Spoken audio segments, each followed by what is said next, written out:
Good evening, everybody. Welcome to today's live session with Emilia Terracciano and Sita Reddy. This discussion is a part of the series of public lectures and discussions organized by Science Gallery Bengaluru for its first fully online exhibition, Phytopia. For Phytopia, we hope to bring together engineers, scientists, designers, artists, and biohackers to create an experience where visitors can explore and experiment beyond the kitchen, the lab, and the farm. This program is organized in collaboration with Bangalore International Center. A warm welcome to today's speakers, Sita Reddy and Emilia Terracciano. Emilia Terracciano is a writer and art historian who teaches modern art history at the University of Manchester. Emilia's research interests lie in art, science, and ecology with a focus on the global south. She's currently working on a new project about art, agronomy, and science in art. Emilia is an active critic and essayist, writing regular book and exhibition reviews for Phrase, The Caravan magazine, and March. Her first book, Art and Emergency, Modernism in 20th Century India, was published in 2018. Sita Reddy is a sociologist and museum curator based in Hyderabad, who writes on a range of topics at the intersection of art and science, ranging from the history of natural medicine to the decolonization of museums and archival justice. Most recently, she guest edited Marge's magazine first ever special issue on botanical art, The Weight of a Petal, Ars Botanica. She has been a fellow at the Smithsonian Institute and Wellcome Library and visiting professor at the University of Hyderabad, Department of Fine Arts. Her curatorial experiences include exhibitions on yoga, Ayurveda, forensic medicine, criminal photography, and contemporary art. She's currently working on a book on the Indian Medicinal Herbal Archive, provisionally titled The Jangala Books. Welcome, Sita and Emilia. Before we move on to the discussion, I would like to remind our audience that there's a feedback form in the chat box. So please use that if you enjoyed this conversation and let us know how you feel. And I would also like to remind you that you can put your questions in the Q&A box. And after the preliminary conversation, we will be putting forth those questions to the speakers. So throughout our programs and exhibits, we have attempted to shed light on how plants can be studied in a diverse set of arenas, including in plant science, forestry and gardening, agriculture and the ethics of environmentalism, and in food practices and politics. When we began researching about how plants were studied in art history, we came across a brilliant piece entitled J.C. Bose and Plant Autographs written by Emilia Terracciano in an issue by March magazine entitled The Weight of a Petal. This issue about botanical art was edited by Sita Reddy, who is also an academic advisor to Phytopia. Sita, if you could tell us a little bit about how you came across Emilia's work and why you thought it was relevant to include in March's issue about botanical art, that would be great. First of all, I wanted to say Emilia and I have not met before, so this is very exciting for us. But so thank you for having me on, and to kind of like let the audiences know after that brilliant talk and film, which was very artful just now, that premiered on YouTube, how important the work that Emilia does, the extraordinary work that she's put together on the Bose archive and Gaganendranath Tagore's commentary or depiction of those anxieties, how important it is in pushing the boundaries of botanical art. So I have to first give a shout out to, having established that we haven't met, I have to tell you our meeting story. I was introduced to Emilia's work through our mutual friend and wonderful artist, Simran Gill, whose essay, whose artist pages were commissioned for the last thing that you see in the Marg volume. And to fully kind of contextualize how important, at that point, we hadn't really thought about anything to do with Bose. So to kind of give you a framework of how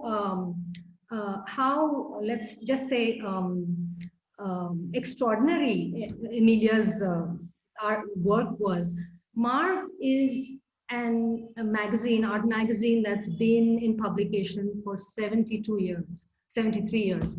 And in its 73 years of running, it had never put together an issue on botanical arts. So I knew when I wanted to do, when they asked me to do it, I wanted to look at it in terms of what the archive of botanical art, company art, colonial art forgets or erases. So we ended up looking at, we ended up focusing on the unnamed Indian native artists who were the actual creators of this hybrid form of company art, which were commissioned by the East India Company botanists and surgeons. But another huge gap in this was, of course, anything to do with J.C. I mean, the gap, the lacuna that J.C. Bose represented in this field was extraordinary, because we have the Botanic Garden of Kolkata, which is named after J.C. Bose. We knew about his very prescient plant experiments on plant intelligence and trying to establish that plants were sentient, communicative beings, but we had no way of kind of like understanding it or pulling it in visually until Emilia came along. And Simran, I looked up the emails actually just now, and I think Simran is on right now. So this is really, she was the matchmaker, and it's the brilliance of her putting together two very different ways of looking at botanical illustration that made this happen. And let me explain what I mean by that. The uniqueness of Simran's email said, this is a really unusual way of looking at botanical illustration. She didn't say much, but she said, it seems that with what the plant art autographs of Bose kind of describe, these are images that through audio and some nervous system workings. She was vague because she didn't know much about it then. But then she introduced us, Emilia sent us her work, and we were blown away. Not only by the beauty, I think, of the frescograph graphs, but also by the Tagore paintings. And I remember we were working on a very tight schedule. We were already, I think the final drafts were due in July. And we met Emilia in June, I think. So I checked just now. And so I called Latika Gupta, our associate editor, who I think is also online now. And I said, we have to have this. And she agreed. And I mean, we made it happen in a very short time frame. Emilia kind of like sent us her essay in 2 weeks. And there it is. And I think the uniqueness of Emilia's the archive that she pulled together was on two registers, really. One was Bose's own plant autographs in visualizing the voice, the speaking subject that Emilia's film referred to. But it was also then Tagore's kind of depiction of those, the relation between him and the scientific establishment, the anxieties through his encounters with Cubist art and through satire and cartoons, that kind of pulled it all together in very interesting ways. So the genius, I think, of the Bose archive, or what Bose did, was to give voice to the speaking subject. But I think the genius of what Emilia did was to kind of pull it all together visually. No, really. I'm blushing, Sita, I'm blushing. I can't help it. Had I known, I'll call you more often now to ask for some pepping up. No, thank you so much. I can't say how honored I was to be invited by Simran, who I admire immensely, and B, to be introduced to you, who are just, your work is just incredible. And I just wanted to show this beautiful issue, the Marg issue that Sita is referring to, which she guest curated for Marg. If you can get hold of it, I strongly encourage you to do so. It's very rare, I think. It's quite rare in India, but maybe if you're lucky, you'll get hold of a copy somewhere. But it's a fantastic compendium, an archive of beautiful illustrations and essays, all unique contributions to the botanical, and also Simran's visual essay is remarkable. It's a beautiful contribution as well. So if you can, I really strongly encourage you to get hold of it. It's available, as Gayatri may announce, but our audiences may know, for the duration of Phytopia in the reading room. It's out of print, sadly. But I wanted to, just before I turn it over to you, and I want to know how you encountered this archive, how you first met the Bose images. But I want to underscore two words that you might hear through the course of our conversation. And all the 22 participants, contributors to MARC, including Simran, were really dealing with botanical art through what you refer to in your film as botanical morphology, the structure of it, right? The form. How do you draw them? How do you identify them? Because it was a colonial archive, it was in the service of empire. So it was through what other speakers in your program have talked about, through the lenses of beauty or utility, a very objectifying lens. And this is the only piece, including Simran's pages really spoke about the futility of documentation, and the fragility of documentation, ultimately, how they can't be contained within a page often. Even this form of this hybrid form of painting. Emilia's work, that is, like channeling Bose, was really about botanical physiology. And this was the only article in the entire volume that dealt with physiology, botanical physiology. And through it, I think, which I hope we'll come to over the course of this conversation, the unifying philosophy that he laid out between plants and humans. And throughout, I think it was the focus on botanical physiology and how to then record it and visualize it and respond to it scientifically, that I think philosophically moved the discourse toward that unity. It collapses the distinction between plants and humans, that the Anthropocene that your film actually referred to kind of, in so many ways constructs. So it's a very different philosophical premise to even begin from. And it has all kinds of political implications, which, but I want to ask you, Emilia, for people who may have seen the film, maybe just sort of describe in a minute or so the uniqueness of this archive to you, your aha moment, and also the materiality of what happened when I assume you encountered Bose through your work on Tagore. Gayatri referred to your book, Art and Emergency, and one of the three artists you refer to, you focus on is Gaganendranath Tagore. So I imagine you got to Bose via Tagore. So tell us though about where you first met these materials. I'm always interested in stories of archives. What happened, where did you see them, etc.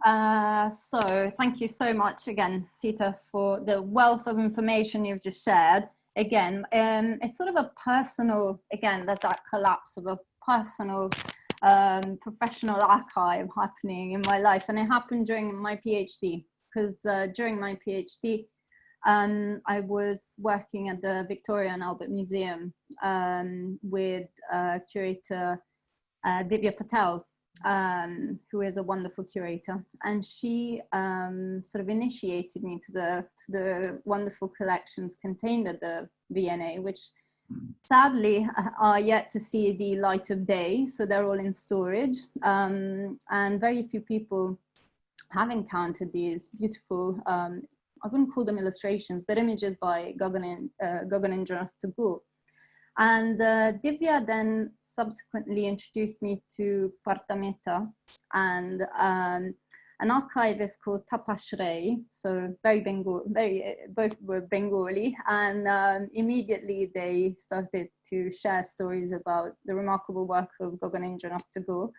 And also, you know, everyone's heard of Rabindranath, Abanindranath, but Tagore was an obscure man, a very elusive figure who left very few photographs of himself, although he did love being photographed. So even if you look online, you'll find him posing, wearing his Tibetan gowns. He again loved writing as well as creating art, and was very much a theatre set designer. So on a number of occasions, he helped out Rabindranath Tagore create sceneries at Jorasanko. Unlike Rabindranath Tagore, though, Gaganendranath hated traveling, so he never moved from Calcutta, and he also didn't really enjoy the company of you know, guests or international crowds. So he, again, very obscure, very elusive, and sort of formed his impressions of art from sort of what Partamettas refer to print capitalism, forms of print capitalism. So illustrations that would come through Jorasanko. And I imagine that is how he came to discover the art of Japanese art of ukiyo-e, so the prints, but also cubism. So the first time I met with Parta and Tapas at the Victoria and Albert Museum, they sort of opened up these archives, and that's where I found, and if I can share my screen, I'll show you. Extraordinary. I mean, well, maybe can I just jump in, Amelia, and just say, for the sake of I'll just say this is the one image that was conserved at the V&A, but go ahead, Sita. For people who may not know, although they may, Gaganendranath Tagore was, of course, Rabindranath Tagore's nephew and Abanindranath's brother. Yes, but I mean, the quality and the humor in these cartoons are just extraordinary, I think. So this was, can you see the image? Yeah. Can you see what I'm showing? This was the image that I found at the V&A. Let me see if I can expand it. Yeah. And, you know, I was just struck by its sort of quirkiness, the colors, the composition, but also I had never come across anything like this. So I'd always, you know, I knew about plants being very much involved in colonial projects, very early on, earlier than 1915 for sure. But Gaganendranath had looked to the botanical world in a very different way. And at this point, I had never heard of J.C. Bose and his experiments. But I was struck by the sort of staging, again, which makes me think back to theatre, and also this kind of stop animation quality built into the image, which is a postcard which he had sent to Rup Krishna, who was at the Royal, enrolled at the Royal College of Art at the time. And at the back, I don't have a photograph of the back, but you can see, you know, the postage address and a little message by Gaganendranath saying, "How do you like my botanical cartoon?" So he's asking for some feedback. Later, I discovered a different cartoon, which was in a separate archive and included in a pamphlet produced by Gaganendranath Tagore in 1919, so shortly after the Rowlatt Act, publication of the Rowlatt Act. So this is the cartoon that I found in the pamphlet called Reform Screams, and this is conserved at the British Library. And it is entitled Inanimate Nature, Nature Responding to the Professor's Musings. And it's entitled, there's a subtitle to it called Nature Screams. So again, I think unlike the other botanical cartoon, I think in this one, he's also perhaps making fun of Bose and his own desire perhaps to control nature and what happens when nature can no longer be controlled. So perhaps, you know, the flip side of, again, the Anthropocene, what happens when you're trying to control the elements and then suddenly the elements act out of their own will. So you see, you know, the mimosa screaming or shouting perhaps, shame, the telegraph plant pictured below, agitating, the bamboo shoots shouting strike, strike, then you find Mr. Frog, and Bose completely oblivious to what is happening behind him. So there's also a I part. love this one is my favorite. But and so who's saying, the frog is saying Bande Mataram? Bande Mataram is the frog, yes.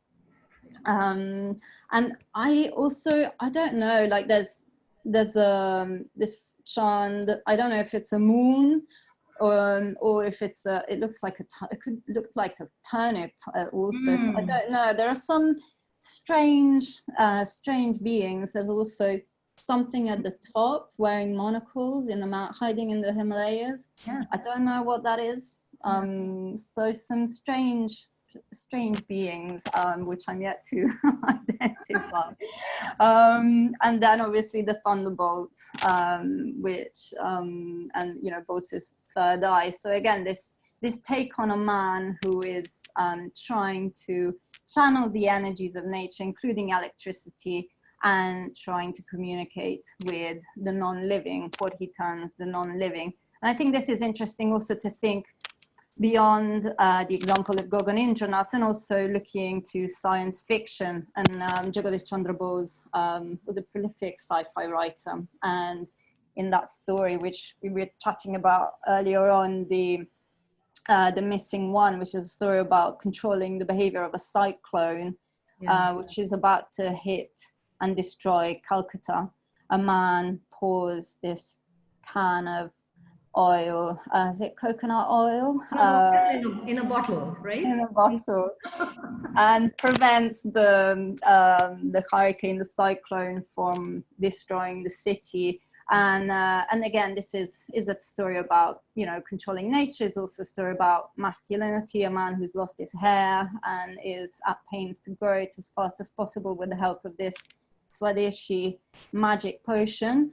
But he saves the city of Calcutta from this impending disaster. So yeah, again, very, very unique, a very funny story. And he won a competition. So this was a story submitted for a competition run by I think it's called Kundali Oil, which was a Calcutta-based company. In 1875, if I'm not mistaken. So sort of, yeah. So he was sort of promoting a commercial product. And that's interesting, given his stance against patents. I want to come back to that. But it's interesting how he had very strong ideological positions on what public knowledge was and what public art was, right? I mean, and he did, Bose had, if I'm not mistaken, he was quite a brilliant science fiction writer, and he seems to have written quite a few novels. One of them was, I thought the title was the Bengali, Oboyokta, which is unexpressed. And so I want to get back to it in the conversation in light of what you were speaking about with Walter Benjamin, you know, the unseen that is kind of coiled in maybe a plant or plant life. Yeah, this is just fascinating. And they were friends. Absolutely. Yeah, absolutely.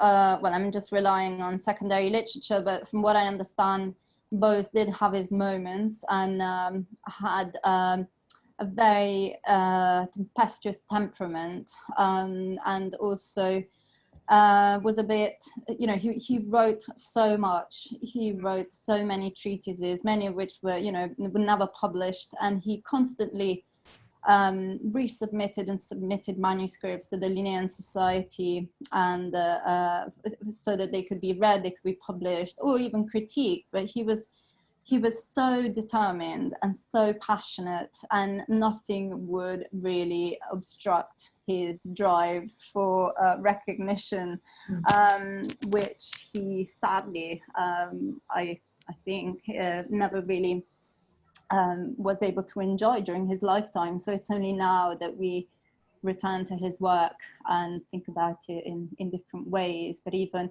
I don't want to get into these other debates, but there's many. Certainly when I then later went to the second archive in Calcutta and was able to view material there, stories about, Bose's own patenting, non-patenting of radio waves, and Giulio Marconi, the Italian engineer, later stepping in and patenting this discovery, which, he felt as a complete and total affront, as well as a form of silencing. Again, he certainly felt that he, wasn't sufficiently equipped and also visible in the world of science.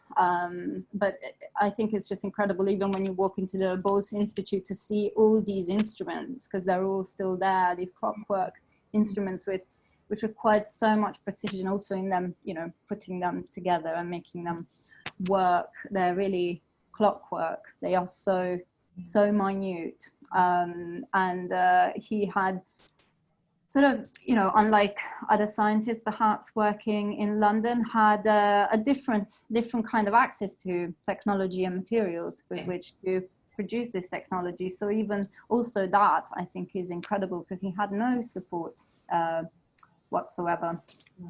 It was utterly his entire, own initiative. And also his imagination is just remarkable, I think. Yeah. And actually, even the plant, the autographs. Yeah. And including the crescograph was just one of the instruments that he had to record movement. Is that right? Or it was, these are, so the mute subject, and then of course, visualizing and giving voice to the mute subject. These are, to me, extraordinarily beautiful. I like, the notebooks themselves are a visual treat.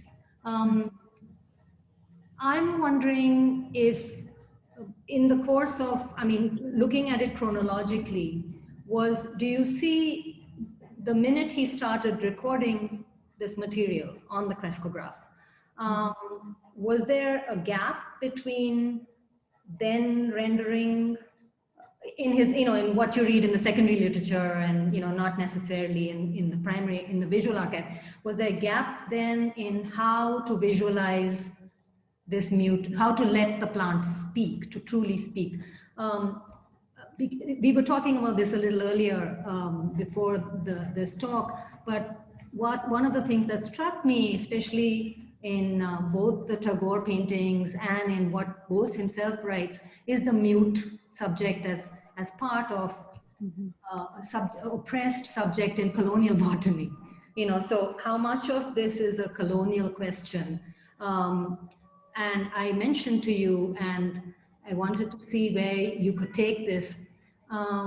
There's also, I saw them as love letters. So there was this sort of affection that he has for the, almost this pleading, please speak to me, almost, a lovelorn Naika or something. And there is that aspect of the motive, the affect that underlies some of this, the philosophy and the visual archive. And I'm wondering if you could speak to that a little bit. And does this reflect the gendered Victorian science establishment and Bose as a genuine scientist, speaking to his subject? Or we had the program by Janaki Amal the other day, and she was talking about I mean, they were, Jahnavi and Vinita Damodaran were talking about the gendered nature of the establishment in this time and how that could co-create or produce certain kinds of knowledge, you know, and certain kinds of relationship with the things that you were looking at or listening to, in this case, listening to, I guess. Yeah, yeah, absolutely. Well, I can't really speak to the gaps in sound or vision when we're talking about the Kraskograph, partly because myself coming at it from the discipline of art history, I'm completely, and I'll admit to this, I know very little about the actual workings, physical workings of the Kraskograph. But what I understand is that they involved, so the glass plate would essentially magnify plant response up to 10,000 times. So these, we're thinking about a gigantic magnifying lens, a little bit like the one that Gaganendranath himself is using to show us, you know, the Bengali Bajralog, the Babu, what happens to him, but where we're offered a magnifying lens, because otherwise we would not be able to perceive or to see with our senses this sort of strange Martian-looking creature. So he's equipping us. Does the Babu have a cigarette?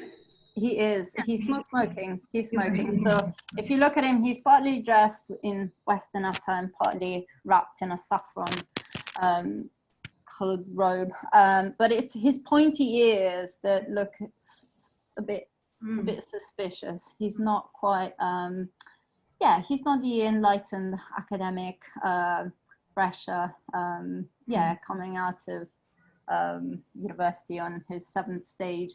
In any case, so the Kraskograph is amplifying, is magnifying, and that is why I was quite keen and struck by these congruities in discourse happening at the same time in Germany. So these, you know, everyone's come across Karl Blossfeld's gorgeous illustration, depictions of plant life. And, you know, through the writings of Benjamin and also those of the surrealist Georges Bataille, there is this fascination for nature and for forms that are yet to be perceived. So this idea that goes back also to Goethe of the Urform, the Urplant, a plant that is a kind of a primordial being and a plant from which all the other future plants are kind of stored potentially. So this idea that technology in some ways can perhaps usher us into new worlds, unimagined worlds, which we can then, you know, artists, architects, engineer, can use to plot structures on paper, in space, even film perhaps. So plants are really at the you know sort of how do you say underpin the construction of our world in very powerful ways. But it's through photography that we can access this world of plants. And Benjamin was, you know, talking about many things, including the optical unconscious, and also this idea that plants can open up, new worlds. So there's something revelatory about plants when photographed by Blossfeld. And when I came across this illustrated journal, published in 1933, so it's, you know, kind of climate in Europe is is changing, but in Germany there's a real fascination for India and all things Indian, including Bose, and his reception in Germany is phenomenal. They all want to meet with him, they all want to know how the Kraskograph operates, and they also talk of Bose as someone who communicates with plants, an enlightened India. Whose own understanding of science, in their view, was primordial, pretty basic. So I suspect they had no clue themselves that, you know, how complex the Kraskograph machine was. So they just thought this Indian could sort of point to a path back to simple, simple life in nature, and kind of celebrate that unity through technology, which again is another sort of subtext, other part of my sprawling essay that I'm really interested in. But it's bringing together these very different kinds of illustrations and what they do with plants, and how plants really galvanize the imagination of both scientists and artists at the same time. I forget the second part to your question, Sita, about remind me. I've lost track. What did I ask, Gayatri?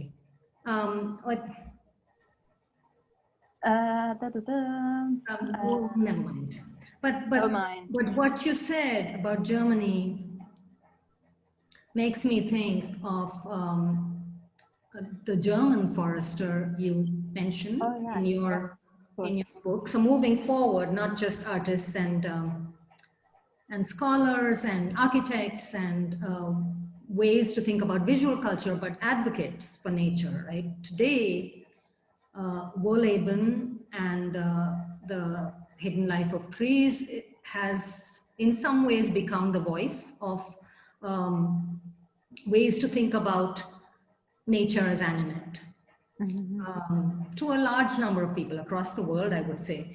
And again, we were talking about this the other day, but the epilogue of Wohleben's book is, in the edition that I have, is written by Susan Simard, who of course is the scientist who has in UBC, the ecological professor of ecology, who has through fairly credible, credible science, established the mycorrhizal networks and the fact that trees can speak to each other and all of that. And in the Richard Powers book, The Overstory, which, it's a Pulitzer Prize winning novel, supposedly from the tree's point of view, I think it works and doesn't work as a narrative form, but it's a very ambitious exercise. And one of the characters, I forget her name, Patricia Westerford or something, is modeled on Susan Simard. So what are we to make of the fact that in some way, this philosophy of we are this almost anthropomorphic projection on plants, and then the collapsing of the distinction between plants and humans are what are carrying the social movements forward, or what the new environmentalism forward, because I think everybody in the Extinction Rebellion movements and Fridays for Future seems to know, and my own tree group in Hyderabad seem to know Wohleben's work and have now digested it. And sort of it's different from, there was the Secret Life of Plants that came along in 73, was discredited because of what was seen by the scientific establishment as not credible research. This, it seems its time may have come, but Bose was a writer, and a novelist and a science fiction novelist. Can we speculate what he might say or his legatees might say to the Fridays for Future people? What kind of novel could we have today? It doesn't have to be dystopian, is all I'm saying. And I want to connect it with another program that was on Phytopia the other day on archiving Eden and thinking about seed banks and photographs of seed banks, which is sort of, it's an act of hope. It's both positive and negative because it's resting on this catastrophe, right, of what happens when we are at a point where we've destroyed the Earth's biodiversity. So is this sort of a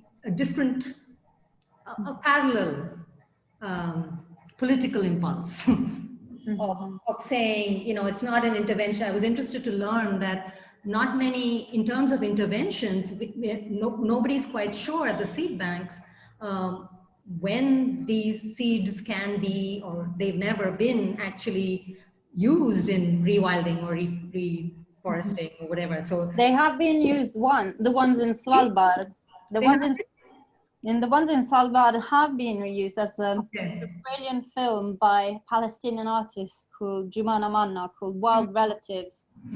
And they were used when Syria went to war, and there was a special request, an exceptional request made by growers who had lost their entire, all their collections of seeds, harvested, I don't know centuries, but families and families had harvested it, and they'd lost all their collections. So they made a special plea and a request to Svalbard to open up the seed vaults and recollect and duplicate the work. So there's a beautiful film made by Jumana about this process. And the retrieval of these seeds. And obviously what she's trying to get at is the existence of other communities, other growing communities who are producing seeds and conserving seeds that have not been duplicated and stored and archived in Svalbard. So she's thinking about alternative genealogies, alternative futures that can perhaps be stored in different ways, which don't require a kind of monopolization of seed, of the seed, of life. So there's no, it's not about the control, but it's more about sharing, which is, again, perhaps slightly romanticized in itself, but this idea that farmers can collate and share knowledge, seed knowledge, rather than have, a bank in Sweden where they are stored. So it's, if you can, you should see it. It's a wonderful film. But going back to this question of bows today, how would you address crowd of teenagers in India, in the UK? I think, I don't know. I think it's up to, everyone can sort of imagine how to sort of envisage him. I think he would go back to cyclones and think about cyclones, maybe ice, maybe, I don't know if he would use the analogy of trees, I don't know, but he'd certainly say, I told you so.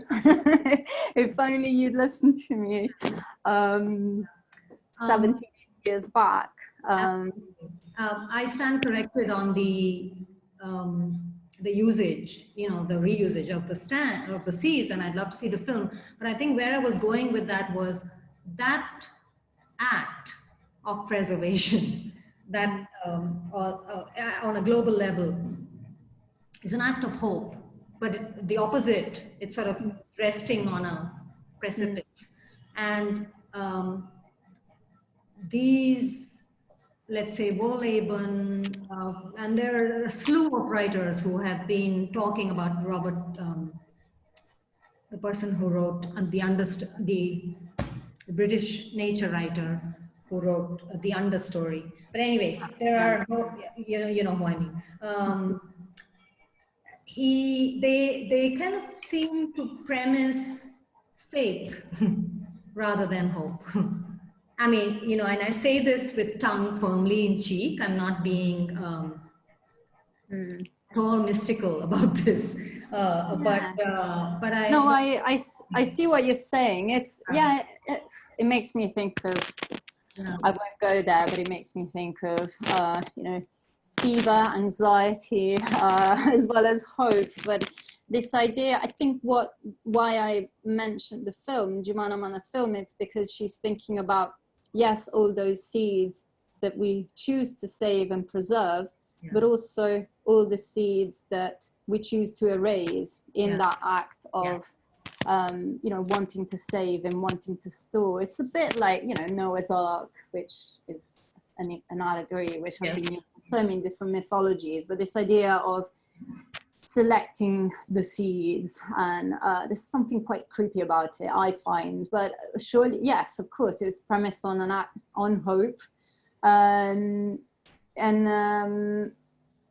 yeah, I don't know. I have ambivalent feelings about these gigantic seed banks, but I don't know. You've worked with archives that make the invisible visible, right?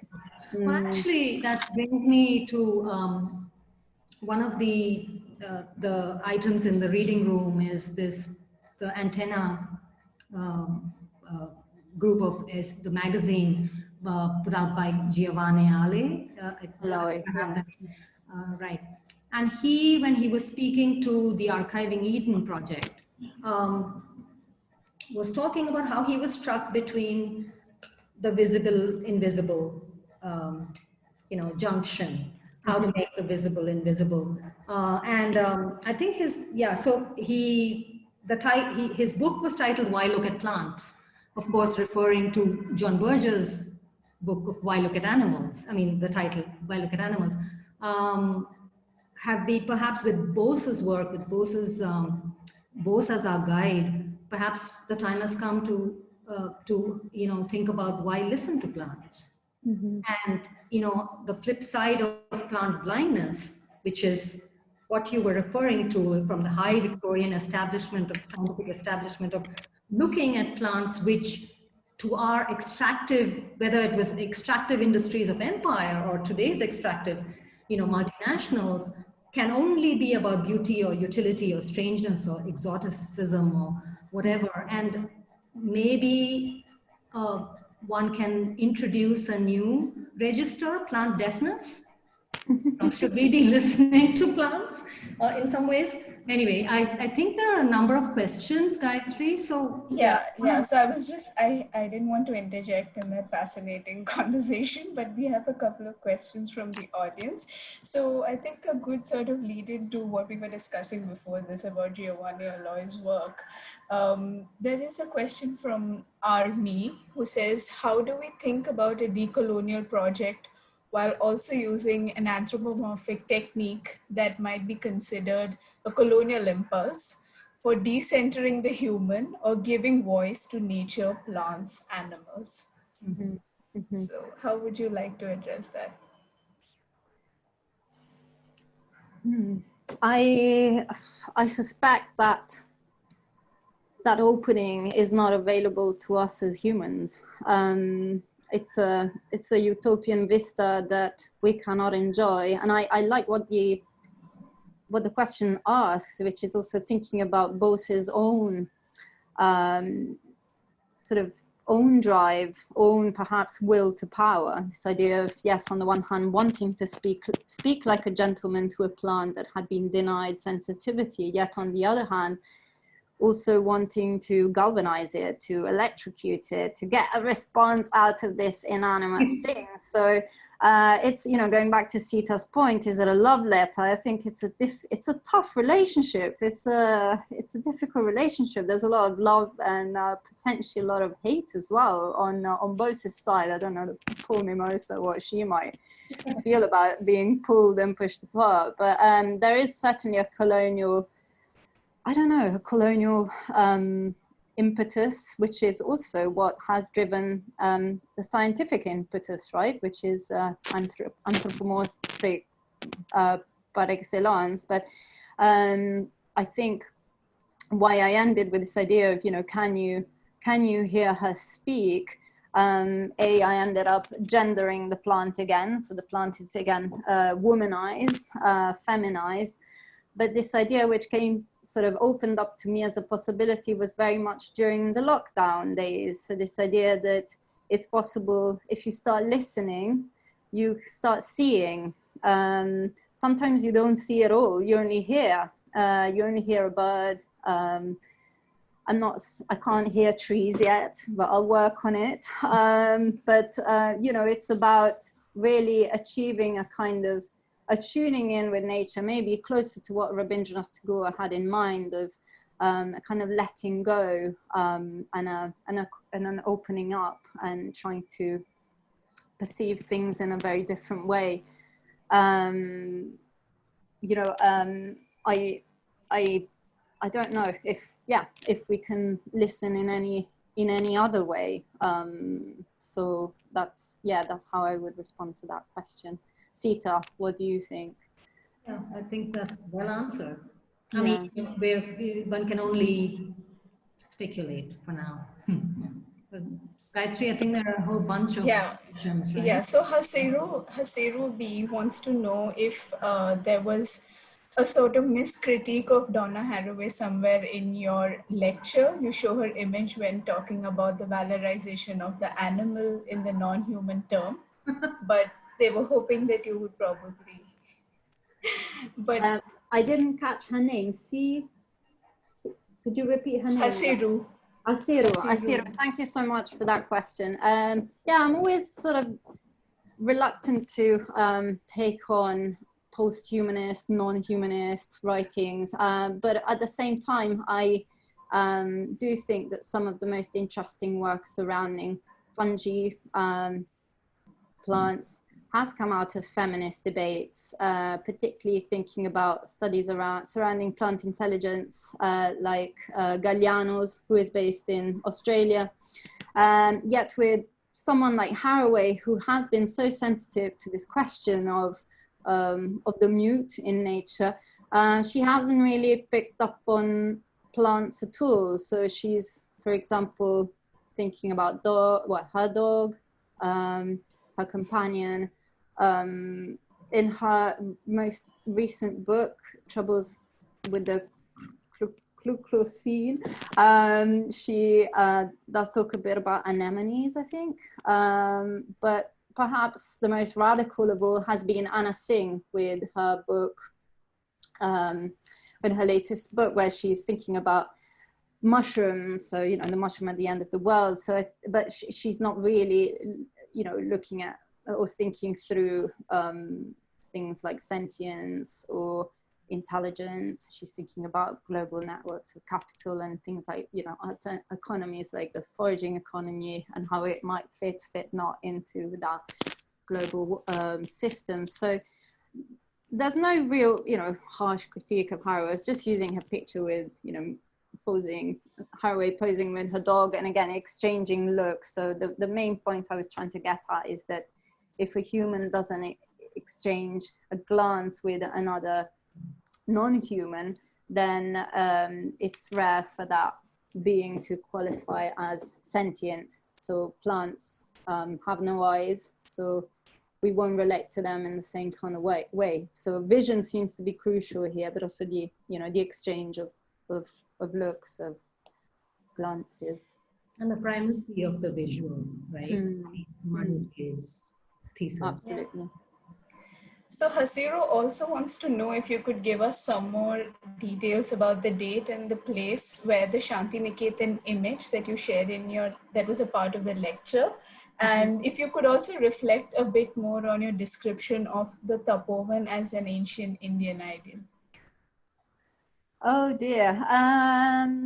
Okay, well, the forest, I was just thinking about the Tapovan as an ancient forest hermitage. So this is how Tagore Rabindranath himself talks about, you know, his radical pedagogical exercise of, you know, ushering children or the students into nature.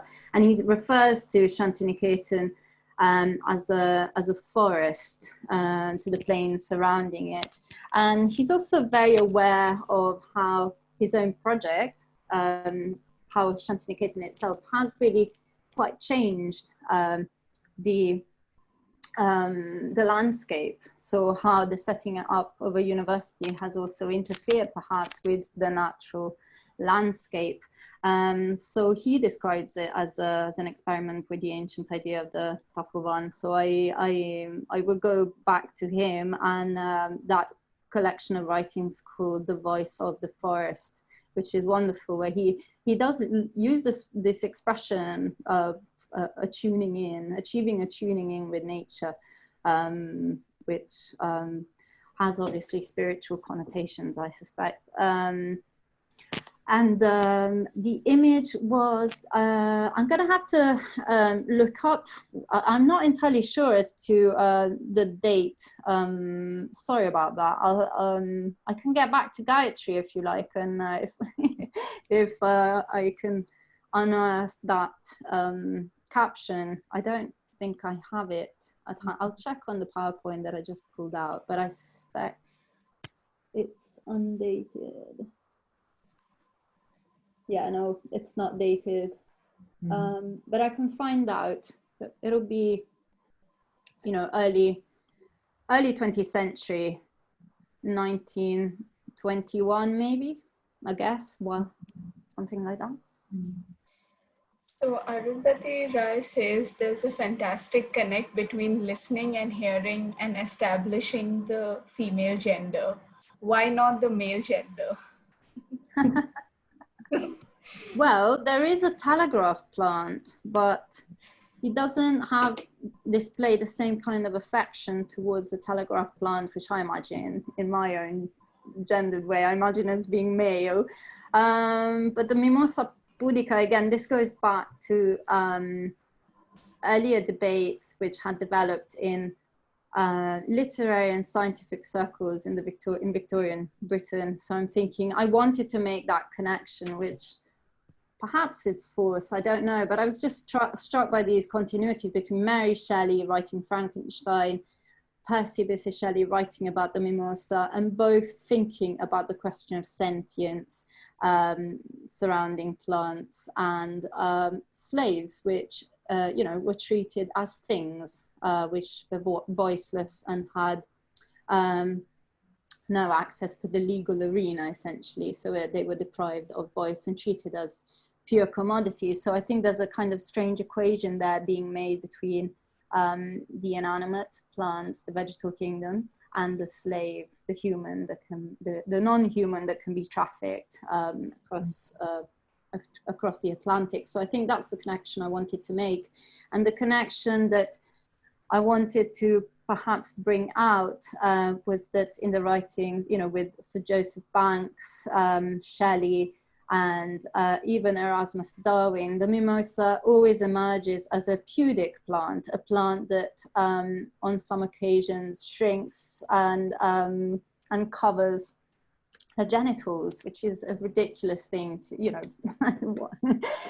to posture or even imagine. But this is what they were thinking about, you know, how to treat, how to see and think about plants as being female. There's no question of them being male at all. And Bose is tapping into that existing world and trying to approach the mimosa perhaps as a gentleman, as someone who wants to have a conversation with the mimosa, as well as electrocuting her later. But yeah, first comes the the courtship, the wanting to speak. And he doesn't really experiment with trees. Like he uses plants that are potted plants, or kind of domestic plants that you would have around, you know, at the house.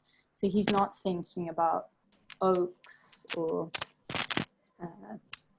larger trees at this particular point.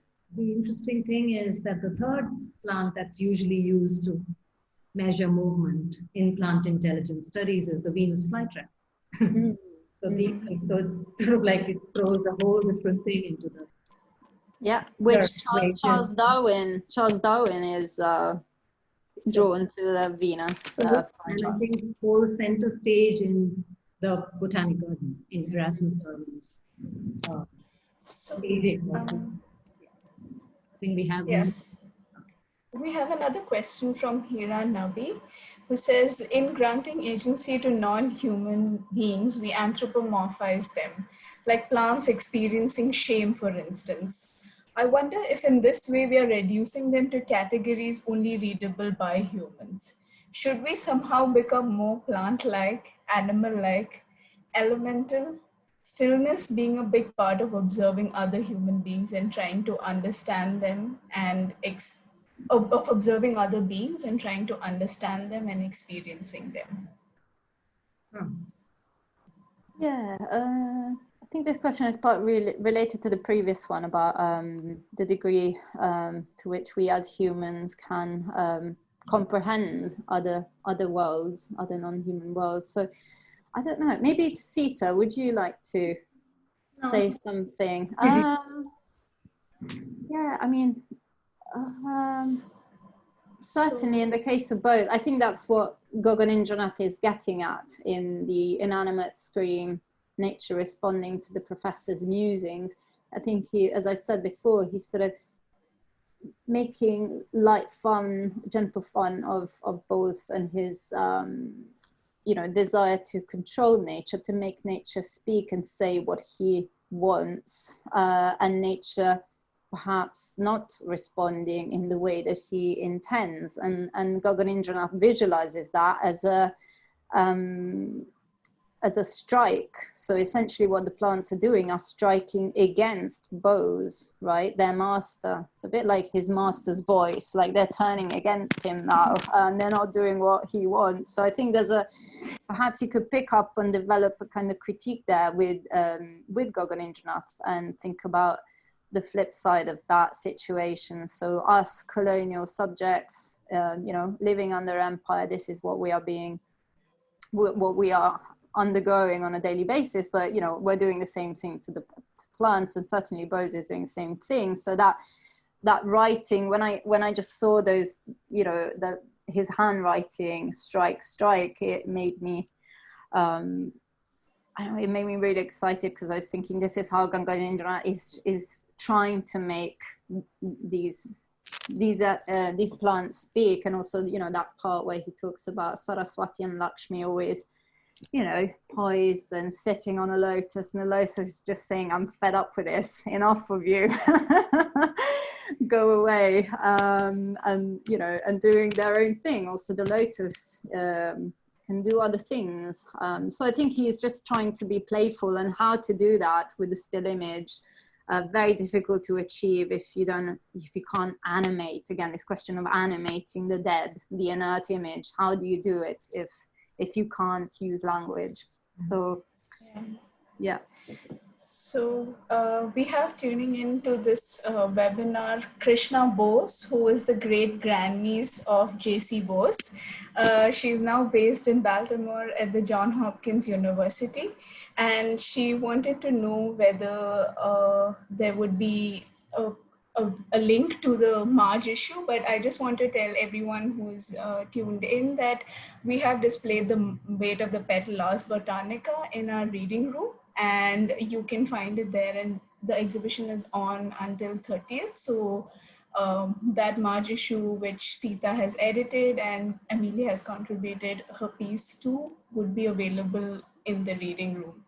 So thank you so much. I just jump in and say, but the exhibit that Amelia's work refers to is a standalone exhibit, right? Yeah. Like, so you might want it is. Yeah, so I mean, there's also a standalone exhibit, as Sita just mentioned, about J.C. Bose, and it includes these photographs and paintings that Amelia has so beautifully shown in both this live discussion as well as in the lecture. And it includes an essay by Emilia Terracciano as well. So please check that out. And before we close, are there any sort of final things that you'd like to say, Sita and Amelia? Amelia, last word to you. Thank you all, and thank you so much, Sita and Gayatri, for this conversation. I've enjoyed it immensely. So thank you, and thank you to all the people. Oh, sorry, thank you to all the people who asked enjoyable questions too. Thank you so much. Excellent. Thank you so much. Thank you so much for tuning in. And Phytopia is on until the 30th. So please do check out the rest of the programs and the exhibits on our website. Thank you so much, and see you soon.